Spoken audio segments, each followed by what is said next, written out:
Alright guys, Jalan from the Paradox Gaming Network here, and I want to welcome you to episode 2 of Paradoxical Impressions. This is just my weekly show where I'm going to talk about a lot of different things from the video game industry. Today I want to talk about immersion, and how important immersion is to MMOs specifically. Now, there's two ways to play a video game. One is that you're playing a game, and the other is that you're creating a world.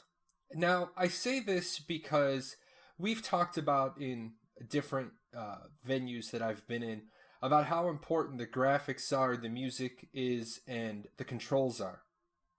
You should never feel like you're frustrated trying to play the game.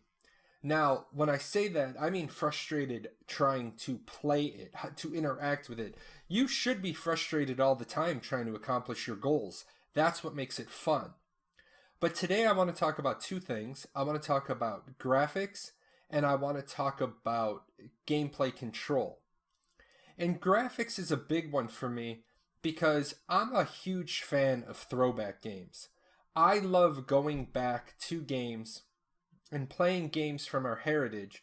And the first one I want to talk about is Lineage II. Now, Lineage II, as you can see, is an older game. It's 13 years old, and it has 32-bit graphics, which isn't bad. It's bad by today's standards, but there was a time when we were like, oh my god, the graphics in Lineage II are so great.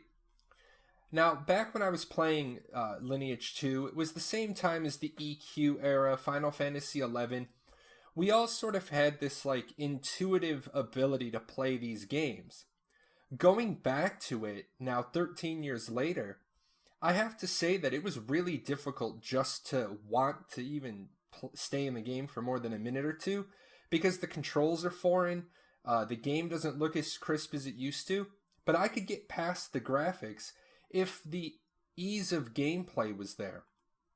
Now, like I said, I don't want easy sauce, I don't want easy mode. I just want to be able to jump into a game and start playing it without having to struggle through the controls. That's what I think is stopping Lineage 2 from still being popular.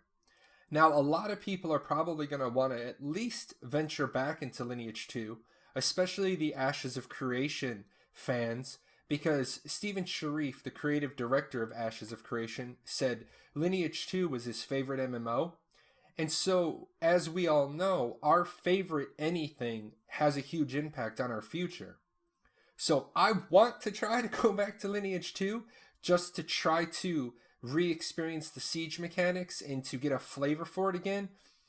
But it's not the kind of game that I would go to if I didn't have an ulterior motive, because the graphics are kind of bad and the introductory gameplay is just not a grabber. Like, you feel like you're playing a game, and with so many other better things out there, you want to walk away from it.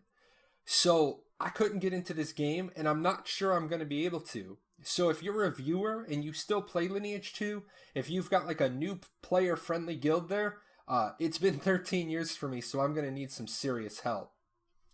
Now, I know what you're going to say, and you're going to say that all games out there, they're not going to be rehashed fresh for new players. They are just going to be what they are.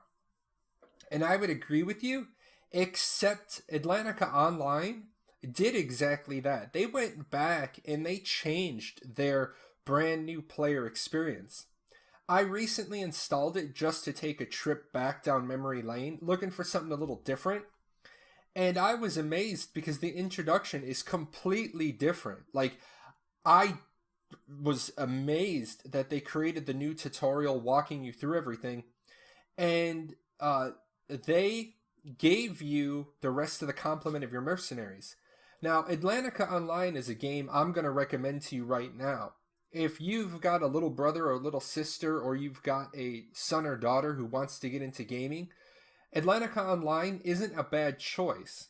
It's slower, it's turn-based, and it's a little unique in that you control a party of 9 mercenaries versus just one character. But Nexon and company have done a great job of making sure new players don't get left behind. They gave a pretty good set of starter gear, and they gave an orb that gave you access to one of the high-end mercenaries. And that I thought was pretty amazing because you're going to run into dozens of different choices, and I just happened to remember the puppeteer, so I took it thinking to myself, oh, I can use this character. But it's absolutely amazing. Now, again, the graphics aren't that good, and when you first log into it, if you do decide to take a look, you'll have to change all your graphics settings and then close your client and then reopen the client. It doesn't do on-the-fly graphics changes. So that's an important one because you'll start messing with the graphics and say, but they're not getting any better. Big thing about Atlantica Online, it's a good story, but it's a free-to-play game that you will never have to invest $1 in. I played the game for over 2 years, never put $1 into the game. Now, I do regret, I never thought I'd go back to it, so when the company was sold, I didn't re-update my account, so I lost my original character and a lot of cool stuff I'd accumulated, but it's going to be a side game anyway, so I decided that, you know, while I'm waiting for Ashes to release and ArcAge is getting pretty stale, I have an option. So if you're looking for just a side game, if you've read my blog, you know that I tend to cheat on my main game with a side game. Atlantica Online isn't a bad idea. Now, the last game for this week is Guardians of Ember. Last week it was on free trial from Steam, so I thought that I'd take a look. And I'll say this, it was smooth, it was clean, it was very self-explanatory, very intuitive. That's what games need to be now. Games need to be that I can sit down and not struggle with the controls. Let me struggle with everything else. I will say that the music was good, the sound effects were good. Instantly, literally, a town's under attack, go. And as you can see from some of the gameplay footage, there's nothing impressively stellar about the game. But then that leads me to a problem. The graphics weren't stellar. The gameplay's not unique in any way. It's side-scrolling dungeon hack and slash. So why am I just not playing Diablo? Truthfully, Diablo is clean. It's top of the line. The graphics are impressive. If I'm going to pay $19.99 to $39.99 for a game, I might as well just buy Diablo. And I know a lot of people are going to be shocked because they've heard me say a bunch of times that I like young companies. I like new companies up and coming. The problem is I'm a huge fan of new game development. But you have got to do something that makes you stand apart from the rest of the industry. Releasing a bad Diablo clone isn't what's going to happen. I am really hoping that in the future, the games that we're getting are going to have the 3 things that we need. 3, 1, 2, 3.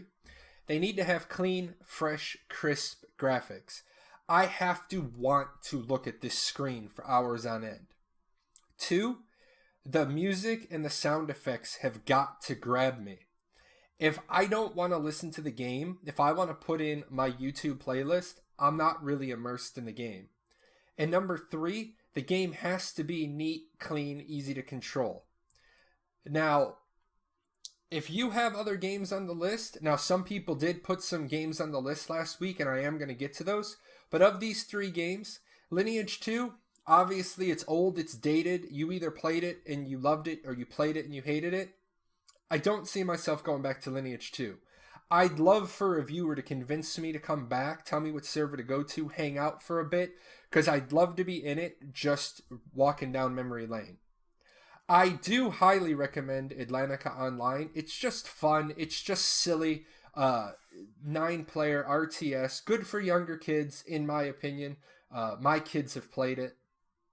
And finally, Guardians of Ember. Yeah, I'm going to say give it a pass. I don't see it being worth the $20 that they want for it because there's nothing new and unique and clean about it. Anyway, that's it for this week, guys. Didn't really have a whole lot of news around the industry. No new tips for headsets or anything like last week. I am going to get to Warframe. I just didn't have time this week. And if you've got anything you want me to go and take a look at, give my opinion on, just leave it in the comments below. Hey, you. Yes, you. Yeah, you. I'm talking to you. Hit that subscribe button. Watch a couple of more videos. Go check out our website.